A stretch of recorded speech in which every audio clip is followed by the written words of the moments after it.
Three, two, one.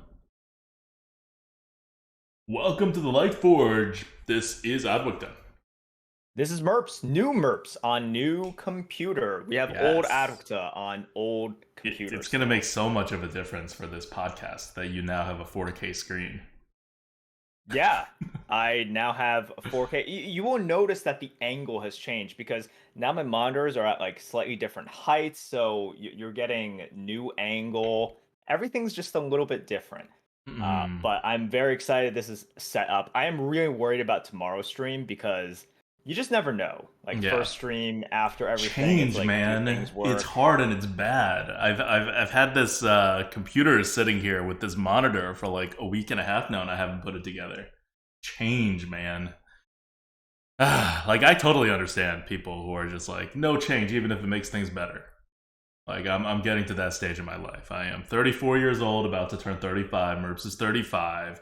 So we're shifting over from like being more or less young, productive people into people who are going to just hold back society. Oh yeah, our benefit to society is I still like to think I'm a net positive, Yeah, yeah, we're still but net positives for a little bit longer. yeah, but like it's soon gonna get because our ability to contribute physically at all is Mm-hmm. is definitely Yeah, like oh, that's heading super to zero downhill. like Yeah, very soon, right? Like you're probably at zero already. I've been at So zero, man.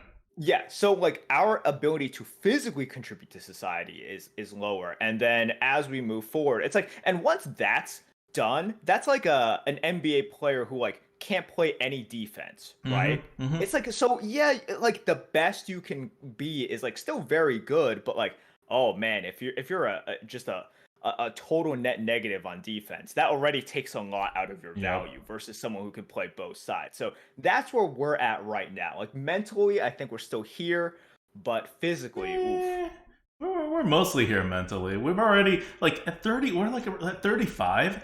We've already started going downhill on the mental side for quite a number of areas, and you're like supposed to make up for it with like your wisdom, right, or like other stuff, and it's just like knowing more stuff because you've been around longer.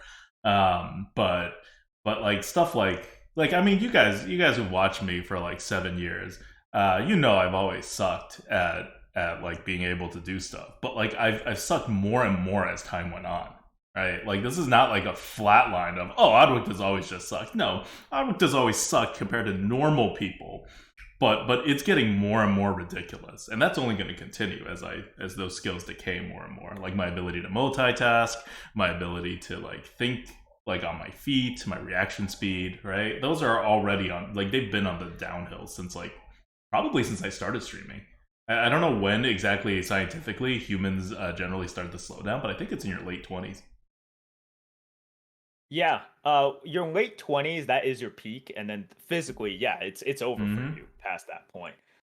So it is over for us. Anyways, look, let's not do gloom and doom about this. It's Hearthstone that we're talking about, okay? Wait, And right not now, gloom and doom in Hearthstone. Have you seen Hearthstone well, Arena no, Battlegrounds? no, no. It shouldn't be gloom and doom about our physical Mm. capabilities, right? We need to save that for the Hearthstone. So right now, it is an exciting waiting period for Hearthstone, mainly Battlegrounds, because we know that Battlegrounds is going to get an update very soon. And this week, just a couple of days ago, we learned that early next week, whatever that means. But I'm happy that they even gave us a little bit of a forewarning. Mm-hmm. There is going to be an MMR reset for Battlegrounds. This is like the first time that they have somewhat officially announced, hey, we are going to reset MMR. You should prepare, do whatever, reach the goals that you want to reach or whatever. So it's really exciting because a lot of people are also thinking, hey, if you're resetting the MMR, you're probably going to do the patch. It kind of lines up with the time as well. So maybe, I don't want to jinx it, maybe we get the BG content update, the huge BG content update early this week, Oh, along with you the think the reset. update's going to happen? I thought they were just Maybe. going to give us the information on it. And the update's not going to happen until the week after. Okay, so next week, if you're not in the US, you may be like, oh, I don't know, it's like the end of August. But so in the US at least, and really Europe is a big part of this as well, because Europe apparently doesn't work in August. But there's Labor Day, which is on the Monday coming up. Not this Monday, if you're listening to this on the podcast or watching on YouTube. This video usually comes out on Monday. When we record on Sundays. But the Monday after that is a national holiday, and like life kind of starts after that day. So this next week is a great week for putting information out there for when people look into it.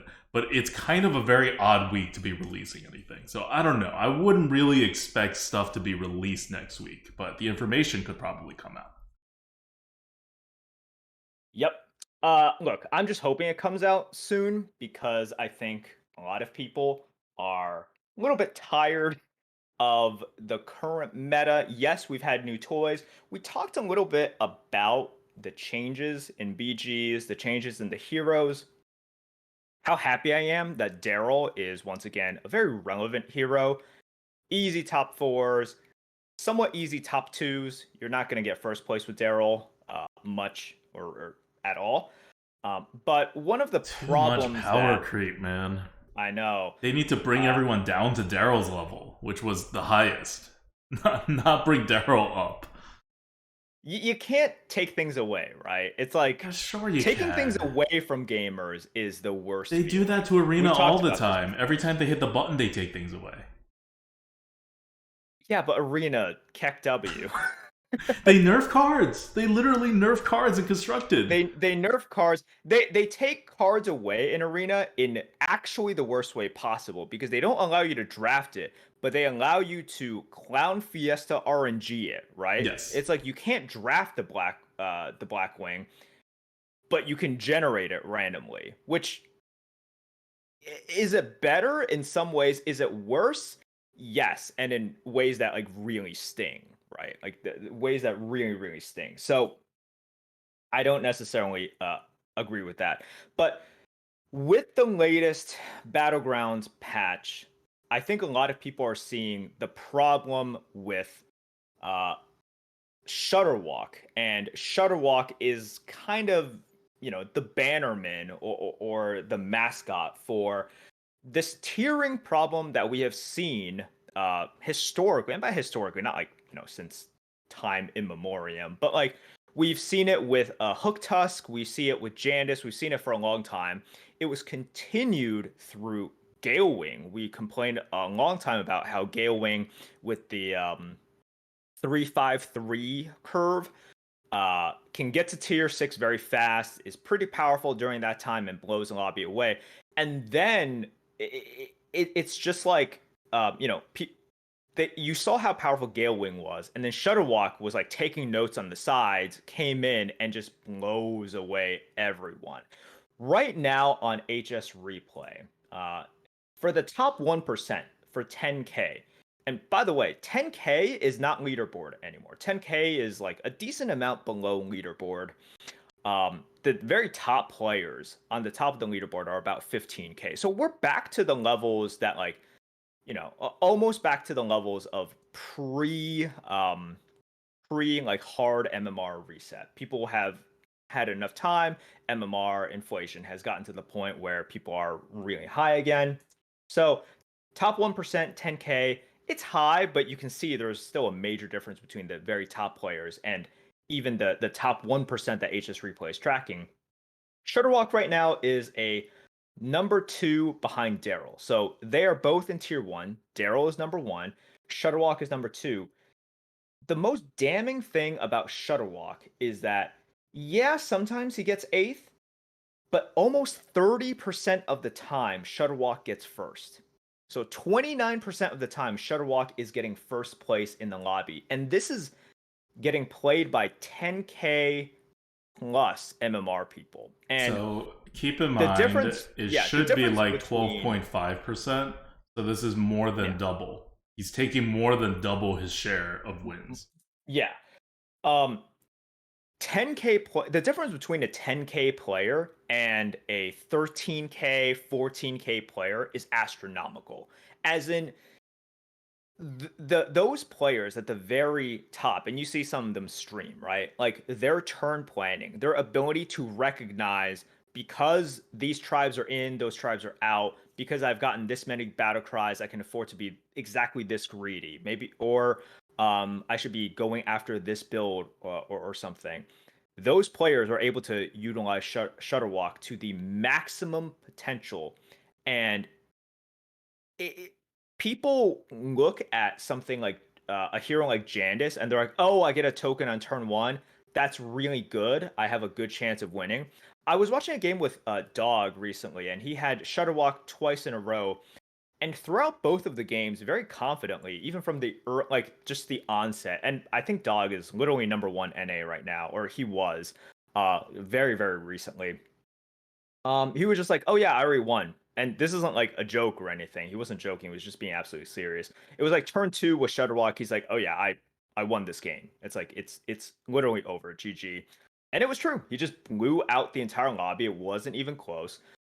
You obviously take some damage with Shudderwock because you are trying to greed, and then you completely pop off. Like you're taking a little bit of damage, and then uh you just get quadruple six drops. You just get quadruple six drops, and you beat up the next person. You hit them for like 25 damage, and then you go to tier 6, and then you just, pick stuff up. So when people are thinking about tiering up to like tier 5, you just got to 6 and you just dealt 30 to your previous opponent.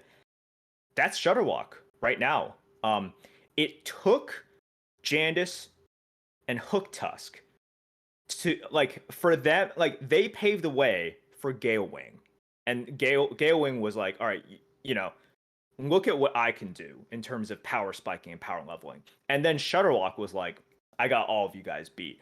So it's just really problematic right now, when you have a hero who, yes, there is definitely skill involved, but man, it is just not cool to have a hero in which you get some tokens and you just know you're going to win the lobby in the hands of someone who is very experienced. And we've had people like have outcries about it. I've seen Slissa. She is mad about it on Twitter. She just wants Shudderwock out of the game, because in her opinion, I don't want to exactly speak for her, but I think she would agree with this.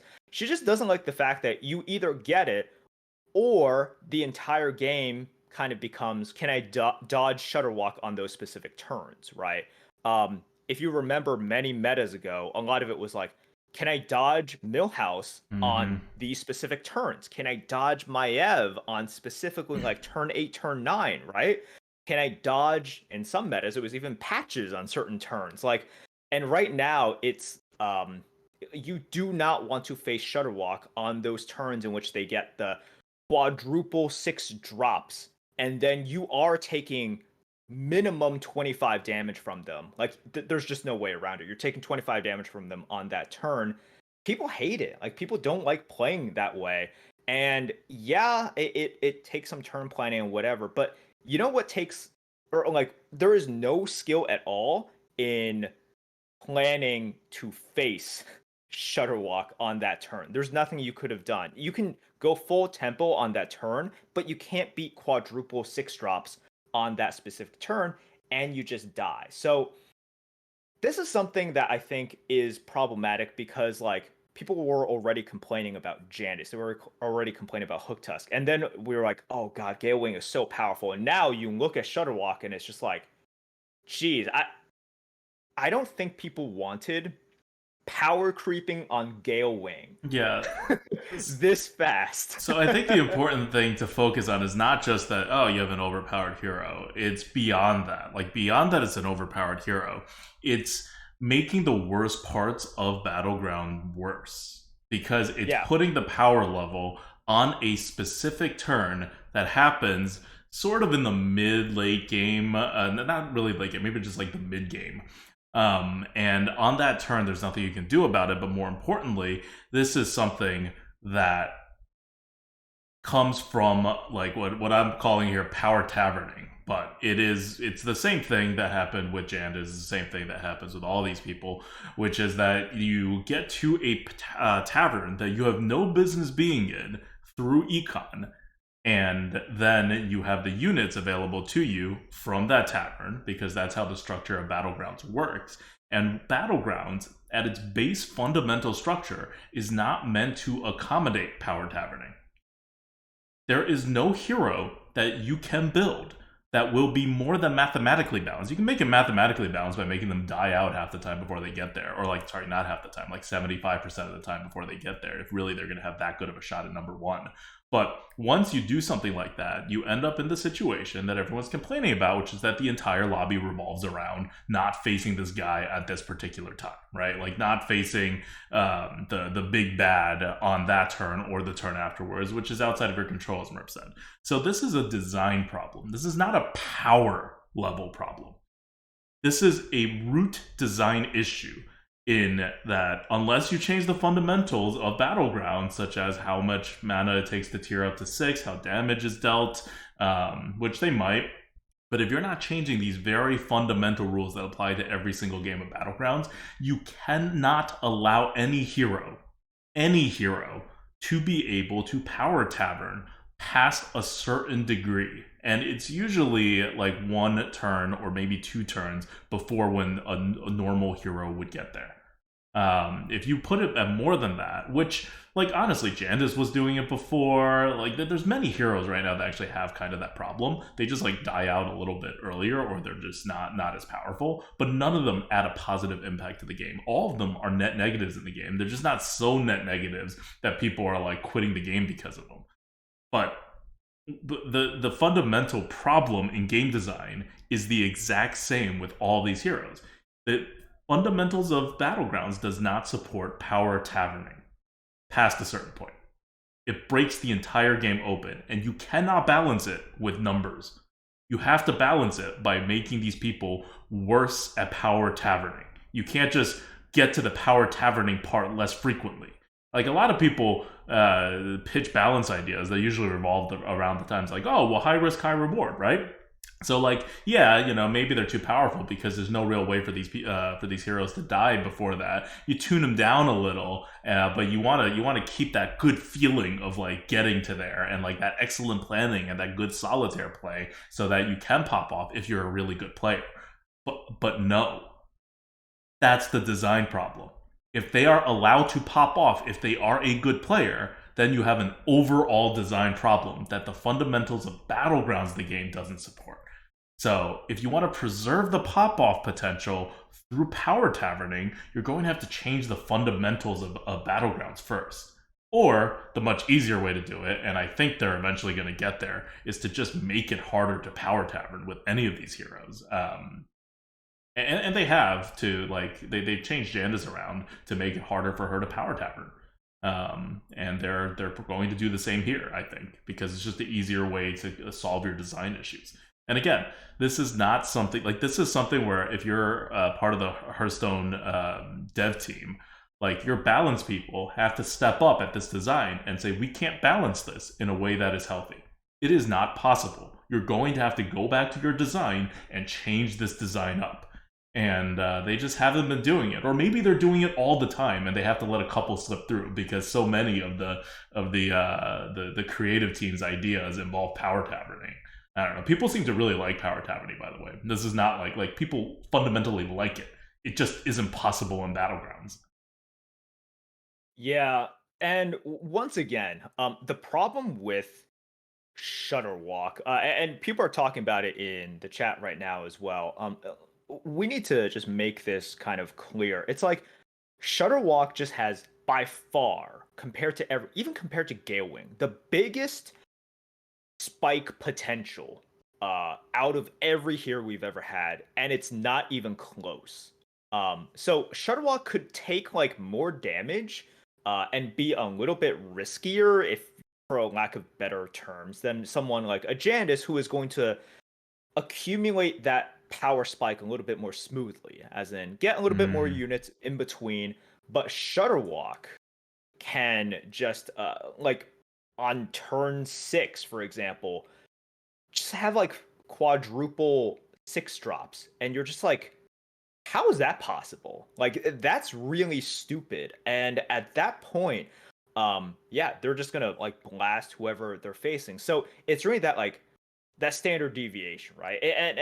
It doesn't even swing so hard into the negatives as well. I'm not saying Shudderwock is like, oh, it's like high risk, high reward. It's Yeah, like, I mean, that's because it's a some super risk, unbalanced hero. super high But reward. if they did balance it and made it high risk, it's still a terrible hero to have in the game. Like, yeah, if it's good. I would say it might even be worse design. Right, like potentially even worse design than just having an OP hero, Yeah. which is bad. That's why you have to change the entire idea of Shudderwock. Like, this idea of Shudderwock does not work in Battlegrounds, and nothing you do to it will fix it besides change. Like, you can't tweak numbers. This is beyond tweaking numbers. It's like Jandis, right? When we were looking at Jandis from the very early going, we just said straight out, I don't know what Team 5 is going to do, but you can't balance Jandis without changing the power and making it either delay more turns or fundamentally changing it in some other way. You can't mess with any of the other stuff on that power without keeping it broken. And they tried. They tried for many, many months through several iterations of Jandis, and it never worked until they were like, all right, fine, delay 3 turns instead of 2. And then boom, Jandis is now okay and acceptable. Why? Because you've aligned Jandis now with the fundamentals of Battleground. Like, you can't go that far off the fundamentals before serious things start happening, as long as your hero is usable. So you're going to have the same problem here. I mean, even an even worse problem because of how the hero is designed. Yeah. I understand that a lot of this also comes right before the giant 30+ minion update. And what that means is we're saying the game has to change fundamentally, and the game might change fundamentally, as in you replace 30 minions, and also like those are the changes that they told us about, right? Like, maybe actual foundational aspects of the game are being changed, but it's hard to see that, as in, like, I don't think Blizzard would just pull the rug out from under us and say, this game that you have practiced and a lot of people have poured, you know, their sweat into, we're fundamentally changing the way you even like think about the game. So if it's just minions, just quote unquote minions, it's hard to imagine kind of some of these problems going away, because you can patch it up by either kind of saying like, oh, well, even if Shudderwock isn't like it, we can fix Shudderwock. We're going down to this path, right, where you can have some metas in which it's like, oh, look, don't worry, Cthulhu is now the most powerful. Or like, oh, look, Daryl is powerful again, it's fine. But if you just look at it throughout the past year, sure, you had boring Cthulhu metas, but you always go back, and with a vengeance, like these power tiering, power spiking heroes and builds come back, and they come back strong, and they punch so hard, whether it's Eudora or Hooktusk or Maiev or Jandis, Galewing, and now Shudderwock. And the thing is, whenever they punch back, they always punch back harder because of some patch, because of new minions that come in that give them more of an oomph. So it's just a direction that is tough to go back from, but I think Blizzard has to do something. And yes, there's going to be a giant 30+ minion change, plus potentially more. And I'm hoping they address this, but just fixing 30 minions. Yeah, no, that's not like you're phrasing it like that may be a fundamental change. Changing 30 minions is not a fundamental change. It is a large change. Large is different than fundamental. You could change every single minion in Battleground, but if the rules are the same, then it's not a fundamental change. Yeah. And the fundamental changes doesn't support a hero power like Shudderwock ever being able to be balanced without the most ridiculously precise battle cry design limitations, which, like, if you're on the dev team, you don't want that either. Like, you have to, every time you design a battle cry, you have to run it by the balance team very specifically for it. And every single time, that's a possibility of error that could throw the entire meta off kilter. Like, it's too much. There's going to be mistakes, many mistakes made if that's your design philosophy and balance philosophy. So you're just going to have to change this hero power. And I think they will. more than just nerfing it. They're going to fundamentally change what it does. Although, to be fair, there's not a lot of ways to nerf this hero power without fundamentally changing what it does. So any kind of nerf will kind of fundamentally change this hero power. And I'm looking at chat, and yes, sorry, I said Jandis, but I meant Maiev. For the previous discussion, not Jandis. Mm-hmm. One of the issues that people have with Shudderwock, and once again, I see this in chat right now, because some individuals are like, I think Shudderwock is fine.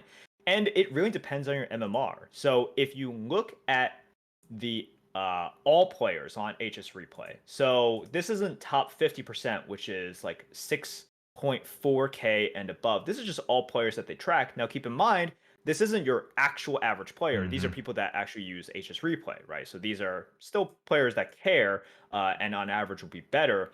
But for those players, remember, top 1%, Shudderwock is number 2, right behind Daryl. But for all players, Shudderwock is like just a solid tier 2, about the same as Ticketus. Ticketus. Yeah, it's about as good as Ticketus. It's about as good as Ragnaros. So that's how good Shudderwock is in the hands of all players. Well, because players suck at using it. You have to set it up many turns in advance. Like, this is not something that average players are going to be able to handle.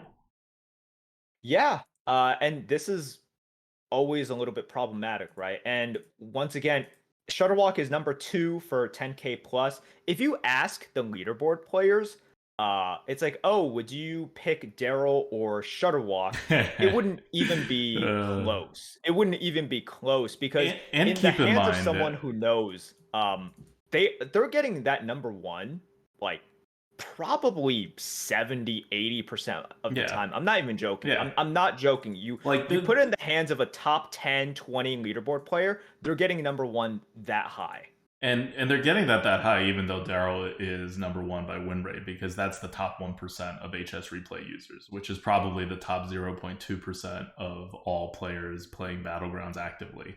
And the difference between the top, we've said this before, right? The difference between like a top 20, top 40 leaderboard player and a top 200 leaderboard player is so huge. They are not in the same league. They are not in the same tier, even though you're like, wait, but there's like 100 people between you two in this like massively played game. Like, the skill difference can't be like that big. No, it is. Like, I know, because I was legitimately a top 200 Battlegrounds player. And by all accounts, I suck a lot in very noticeable ways. Like, it's not even like comparing me to like a top 50 Battlegrounds player was insane. I'm nowhere near their level, but I was actually very near their level on the rankings, because there's just not like, skill goes up exponentially as you get to like the very, very top. So when you're balancing a game, you have to think about it in 2 ways, right? You think about it, one, in terms of average players, in which you can just add complexity to stuff, and then average players will mess it up. We see this all the time in every single stat not just Battlegrounds, but Hearthstone's ever thrown at us. Like, if you're playing at average or above average quality, like, you're in a totally different meta of what cards are good and what cards are bad than if you're playing at the top. So you have to figure out what you're balancing for. And one of the philosophies that I think all games that have a competitive side at all should do is to make sure that both at the very top and in the middle, and like at least halfway to the bottom, like even your bottom 25 percentile players, nothing should be broken. Like, something can be unusable, but nothing can be broken. Like, that, I think, is a normal philosophy for anybody who cares, like for any game designer who cares about their competitive aspect at all. And it's questionable whether Hearthstone does care about competitive Battlegrounds, but they really should. And I think it's just an assumption among everybody in the community that they will at some point when Battlegrounds is coming out of beta. It's not like, it would be such a ridiculous, like even more so than Arena, a wasted opportunity to not have a competitive aspect to Battlegrounds, your by far most popular game mode.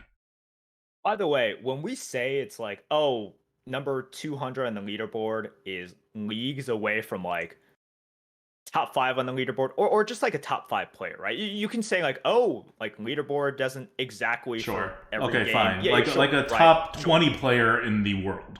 like a top 20 player in the world. And we can say that confidently because you this isn't just true for Hearthstone. It's true for like Yeah. every single competitive game that requires a certain set of skills that is able to be expressed against other players, Like right? even, and if you don't believe this, think about it even in terms of like physical things. Like the Olympics just passed.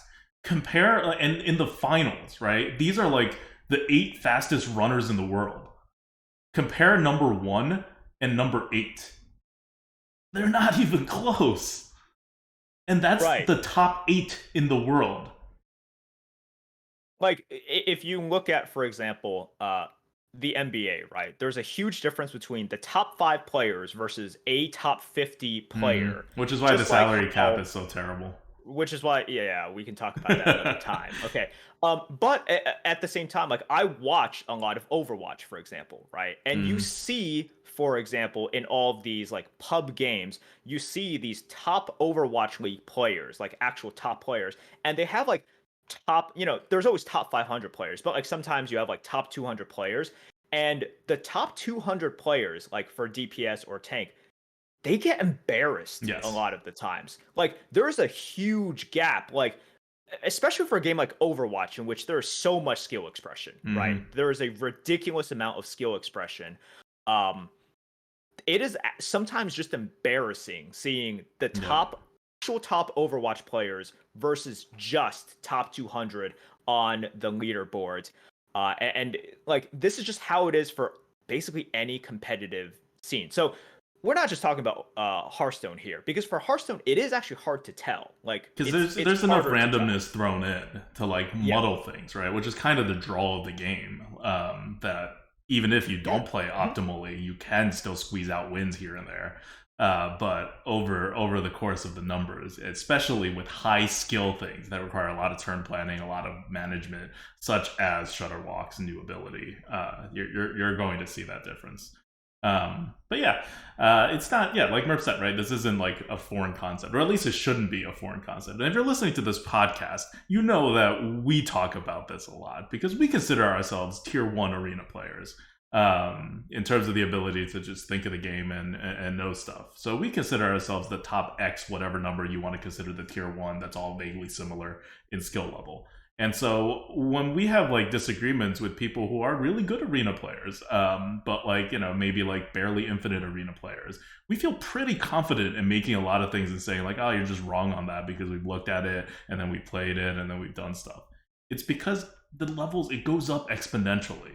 And I've been on both sides of this, and I've been even farther off from the top, right? Like, and it's just, you could look up and see, yeah, I mean, it's skill expression in almost anything competitive. But okay. Oh, sorry. Go ahead. No, and like I don't want people to believe that like uh for arena as well. And people have asked me this in the chat. The people that right now play arena and are grinding to the top of the leaderboards, I've said this on stream as well. I'm just like, yeah, I think right now I'm still like an infinite player. I could still do well. I'm like, but because I'm just like not playing a lot these days, right? Their level of knowledge of like situations and exactly like when like to draft this versus that, when to play this versus that, versus my knowledge right now, it is also leagues of difference, like for us, we are not like the top players right now, right? And then those players who are actually like consistently these days getting like top 5 on the leaderboard, basically like Ashtanu Dachi, right? Who like has done it, continues to do it. If I see the decisions that Stan is making, I'm just like, okay, yeah, like you are ridiculously better than me. And that's what we're trying to say. But that's just but that's also different. Because that's just in meta like knowledge. That's like literally just applying facts between offering rates and expectation. Oh, you're just talking about like I'm talking about skill. Like I'm talking about skill. That's like I consider skill kind of like different. Like if you take the top Overwatch player and then you put him into like a different meta, he may not be the top Overwatch player anymore, but just like kind of update him and give him a couple weeks, and then he'll be the top Overwatch player again. Like unless because well maybe not Overwatch. Overwatch is kind of a weird thing, but Overwatch, the skills are yeah, way the skills kind of actually change a category between different metas on what's like applicable. But for something like Hearthstone Arena or even Hearthstone Battlegrounds, the skills are very similar. It's just a different like between metas. Like it's not like Victor's all of a sudden going to stop being a top Battlegrounds player because they changed the meta.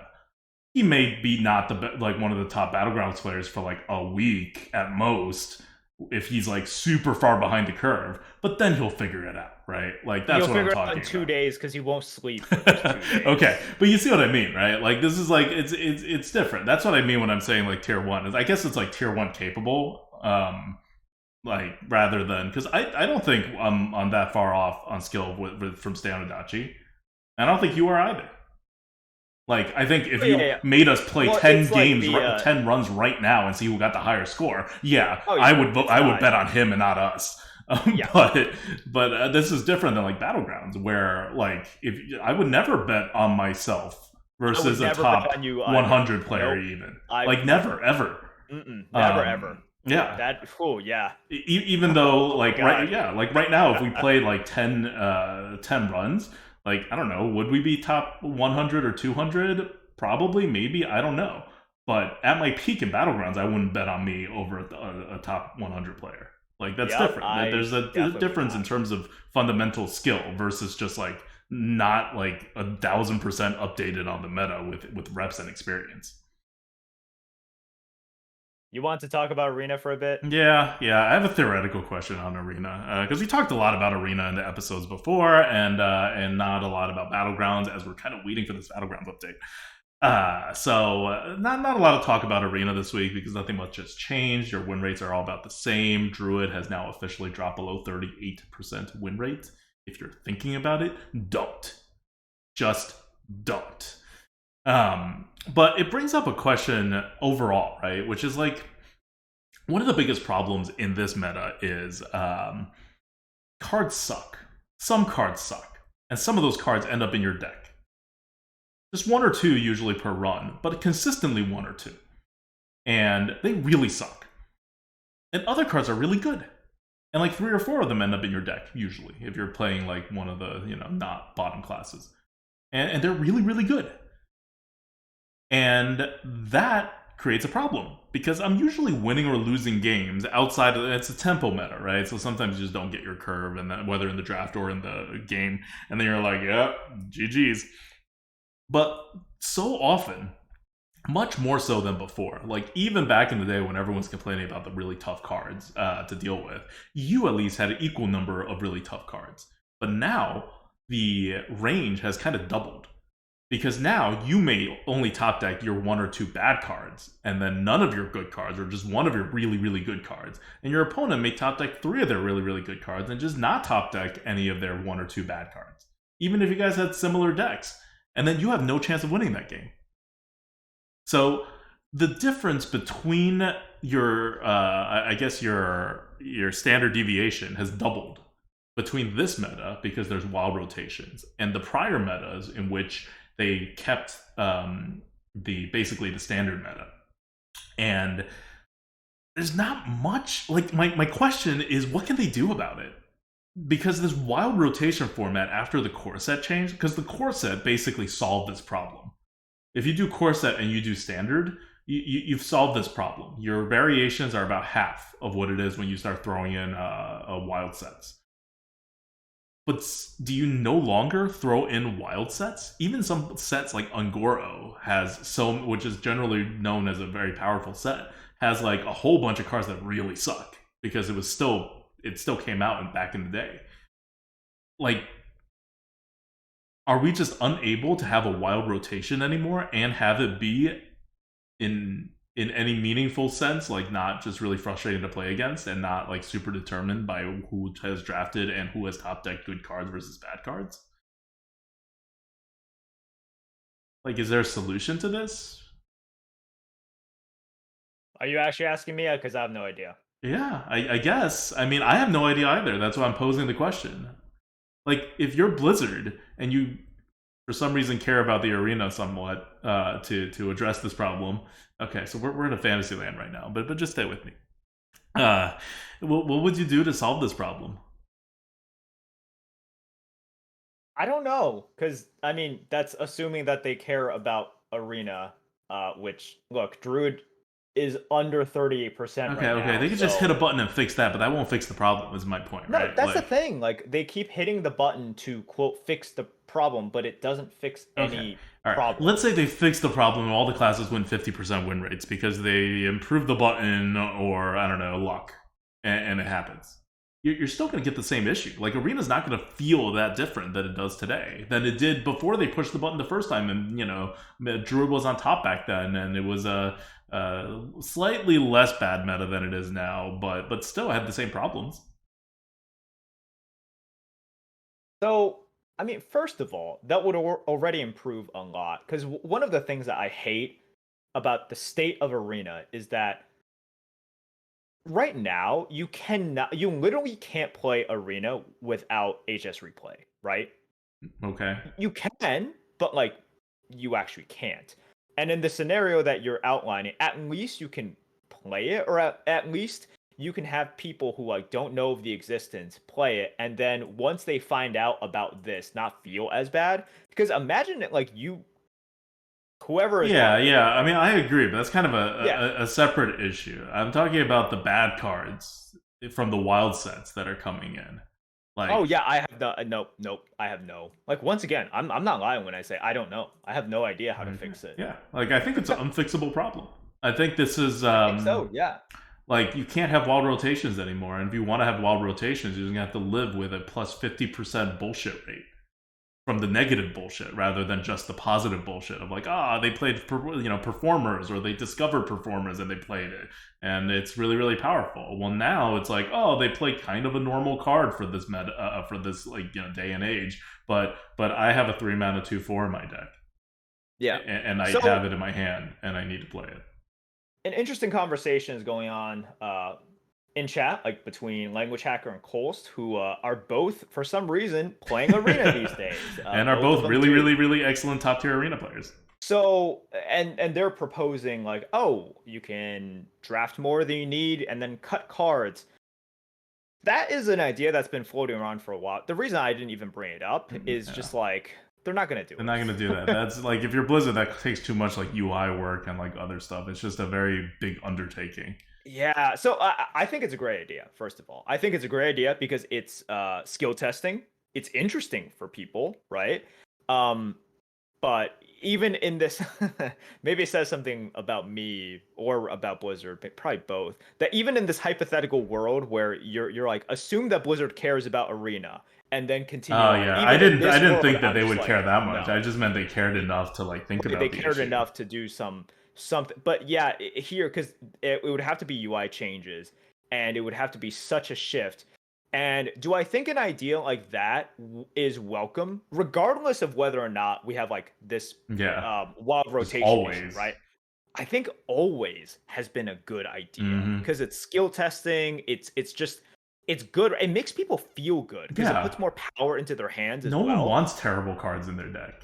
Yeah, no, like these days, you can have what like Tiny Fin, Steambot, and like let's say Clockwork Automaton, Yeah, right? And you're just like, maybe Clockwork Automaton? I've taken Question Clockwork mark? Automatons. Maybe. I've Like, drafted yeah, them. They but were the best card. I've taken Tiny Fins. They were the best card. right, right. You have taken it. Or if you, I don't know, have Murloc synergy like you love, right? A Lush Water synergy. Or if you just need some tempo, sometimes like you take the Tiny Fin, but you're just like, damn, that pick sucked. That happens a lot. That like one of those picks happens like every single draft now. Like you just Oh yeah, get one of those picks. Yeah. more than that And on you just feel average, I bad. think. Yeah. So if that happens these days, and you can use those sort of mechanisms to get rid of it, and then there's like the higher end kind of Hmm. things as well, where you can even use that to take a little bit more risk, go for a little bit more synergy, and then use it advantageously, right? Like use it advantageously to express your skill. I think every arena player would appreciate that Hmm. because it's still drafting. You're just adding more Yep. skill to the drafting. You're adding more toolkits. You're allowing them to prune their deck a Hmm. bit better. And yeah, like you So say, it's just yes, feel good. Like let's say I'm not a yep. skillful arena player and I don't care. At the end of the draft, I would still like to get the crap out of my deck. It would still make me feel better to not have to play the Steam bot that I drafted because you forced me to draft it.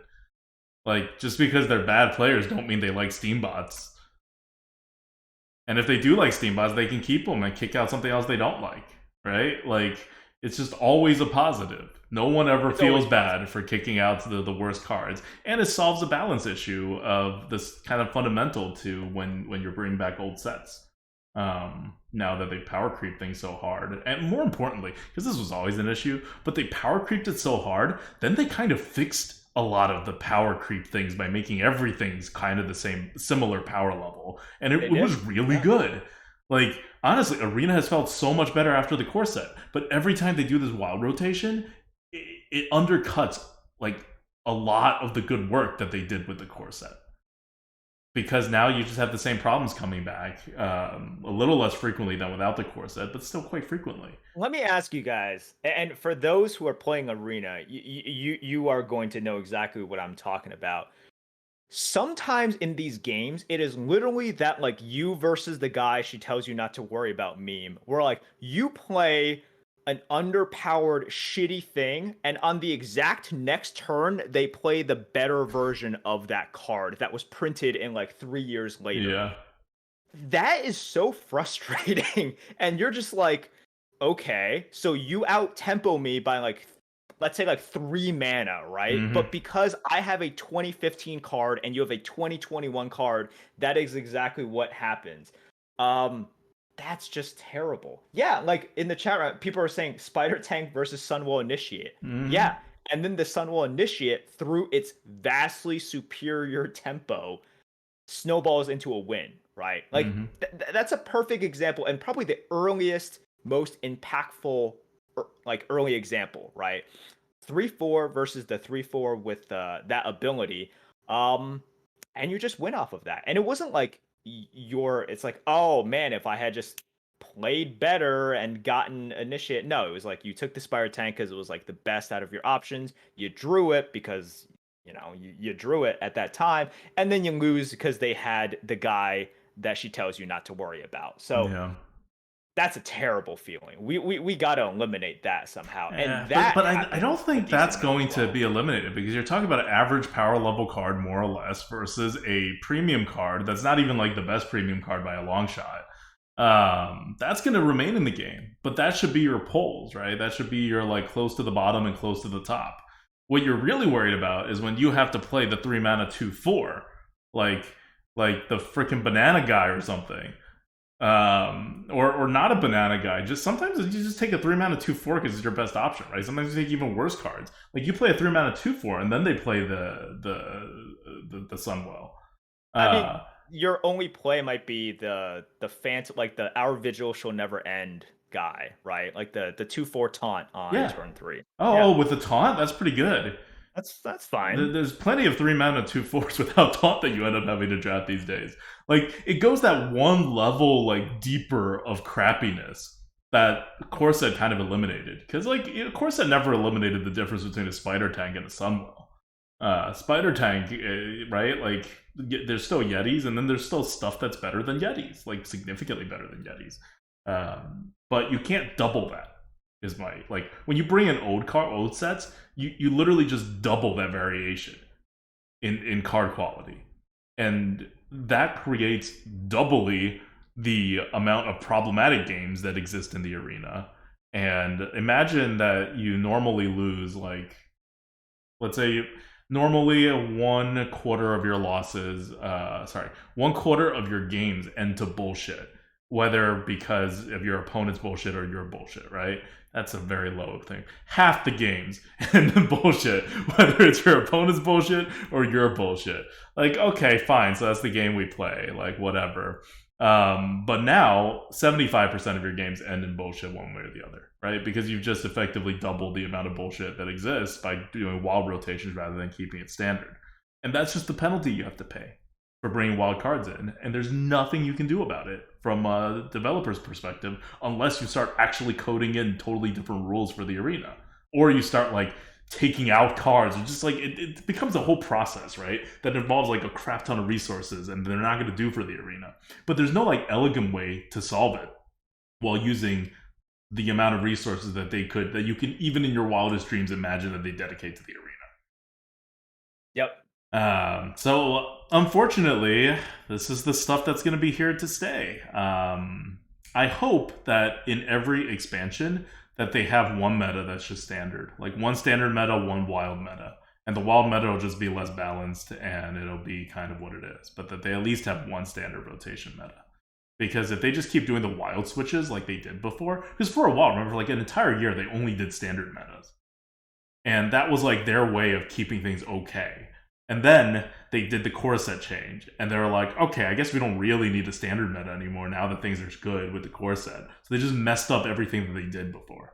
That first meta, like after the first micro adjust from the Barons, they did the micro adjust, they hit the button, they got rid of watch post from the game.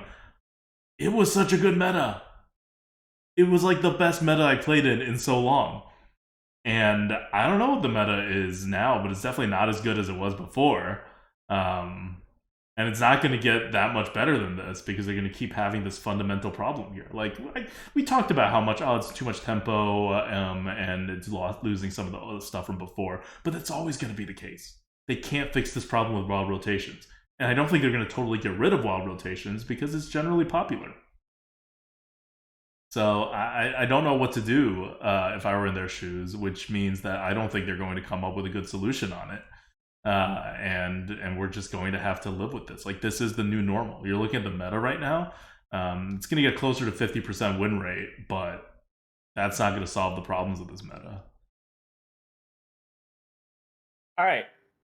Once again, I don't have any realistic solutions. I have solutions. Like, if you gave us control of Blizzard and we were able to divert like funds and manpower to it, yeah, like there's many things that, like, I mean, first of all, just create a spectator mode for drafts. You want to make Arena more popular, let people spectate drafts, which is literally one of the first things. I think I remember like Crip during like beta of Arena, and I think I remember him talking. It's like, oh man, it'd be really good if we could like spectate, if other people could watch drafts. He's like, and I think he was even like, yeah, like that. I'm sure they're working on it, Copium. Like 6 years before Copium was even a thing, it was like, yeah, I'm sure they're working on it. So look, there's a lot of things, but yeah, we're trying to be realistic. So, yes. All right. Yes. Well, I think that wraps up for our Battlegrounds and Arena talk. Let's end this on a question from the GOAT. Question from the GOAT brought to you by our Patreons at patreon.com/grinninggoat. Thank you guys so much for all of your support. We don't ask people for a lot of money. We don't ask for it that frequently, especially since COVID hit. And we're okay, but the GOAT's not going to make money this year because we bought expensive computers. But we have expensive computers now. We have expensive computers now. But we do have a goal of hopefully being able to break even by the end of the year. Hopefully. Just so that, like, honestly, just so the taxes work out, because otherwise we can't deduct, and then we have to depreciate the asset, which, you know about it, you have to depreciate for, like, I don't know how many years, it was 5 or 6 years or whatever. That's what we did last time, right? But we're hoping not to do that. So hopefully we hit some numbers. Maybe we'll do like a sub drive, like a fundraising later on in the year if we're like kind of not going to meet our target. Yeah, thank you guys so much for being Patreons. That stuff really helps. If you're like a Twitch sub, that stuff really helps. It's like the steady income to the GOAT coming in. It's paying for stuff that's going back into the GOAT. So thank you guys. Always our goal. Really so thank you. Yeah. it. And now the question from the GOAT. Question from the GOAT. This is going to be an actual question that's posed to you guys, and you guys can help us answer it throughout the week. But we have these fancy new computers that cost a lot of money. We have this fancy 4K monitor now, And I want to ask you guys, what should we use this on? Obviously, we're going to use it to play a 20-year-old game in Diablo 2 once that comes out. Okay, so don't worry, I got you there. 20 years old. 20 years But old. in the Wow. 20 plus. But in the meantime, uh how should we take advantage of it? So like hopefully there's some cool games I haven't heard of that can really use this. Play Genshin Impact. Cass, I see you. I see what you're trying to do. I'm just going to give you guys an idea. So one game that I always had my eye on and I was interested in was Tetris Effect. It is now on Steam, and if you guys don't know Tetris Effect, it has overwhelmingly positive reviews. Like just everyone raves about it, and I've looked at it. I'm like, it's just Tetris, but it's Tetris with music that kind of morphs around your movement and play styles. And the visuals also kind of like move with you. So like you'll be in the ocean, there'll be like jellyfish, or you're like in the sky with windmills, and the windmills turn as you move the blocks, and the music kind of like the beat is consistent, but the sound effects and everything like shifts with you. So it's like a total experience. So I've been playing that. It's amazing. I love the game. It's so good. And it was made as a VR game, but you can play it without VR. And on a 4K monitor with like, a good headset, it is very immersive. It is like very, very immersive. So I'm very happy with that. So that's what I'm trying to get suggestions for. It's like, is there something in which on a 4K monitor and with this new computing power, I can just really utilize. And now that I'm playing Tetris Effect, I'm just like, yeah, I would have a much inferior experience if I had played it on my old computer on just like my old monitor where I could not have like the full experience. Okay. I bought when it was on sale, Outer Worlds, so I can have something to play on this 4K monitor that will actually play. Because I was like, I can't get a real new game. Like our computers are very good, but you can't get good frame rates on any of the new games, no matter how good your computer is. So at least not on 4K. So I thought I found a game that I can get. So these go up to 144 hertz. The monitors, and they're going to outlive this computer. This is the most terrible time to buy a desktop, and we knew it, but we really had to upgrade our computer. Our computer is 6 years old as a desktop, and when we bought it, it was like middle of the line. It was not like right now we're buying like not the top of the line, but pretty close. Back then we just bought middle of the line computers and been there for 6 years, so it's going to be a good upgrade. But yeah, but I'm looking forward to playing it on 4K, and of course we're going to be playing Hearthstone on 4K. So one thing that I'm really annoyed at, I haven't seen Hearthstone on 4K yet. I'm kind of excited now that you said it's good. I didn't think it was going to be different at all. I thought they were just going to. I didn't know Hearthstone had 4K. It looks very good. All right. Now I'm excited to like play Hearthstone on this monitor. But if you're watching us on Twitch or YouTube and you're like, oh, our 4K videos coming out, they're not coming out because our YouTube does 4K obviously, but we don't have we get our YouTube videos from Twitch, so it has to be streamed to Twitch first, and Twitch doesn't really do anything above 1080, or to the extent that they do, they don't allow you to have high bit rates that will actually support that. So even for something like Hearthstone, even if they allowed 4K, I don't think it actually work. I think you have to get like special permissions or something. Like we're partners, but I don't know. I feel like that's one of the limitations of Twitch, right? Every other streaming platform will let you stream in 4K, but we can't. So we have to downscale it and send it out.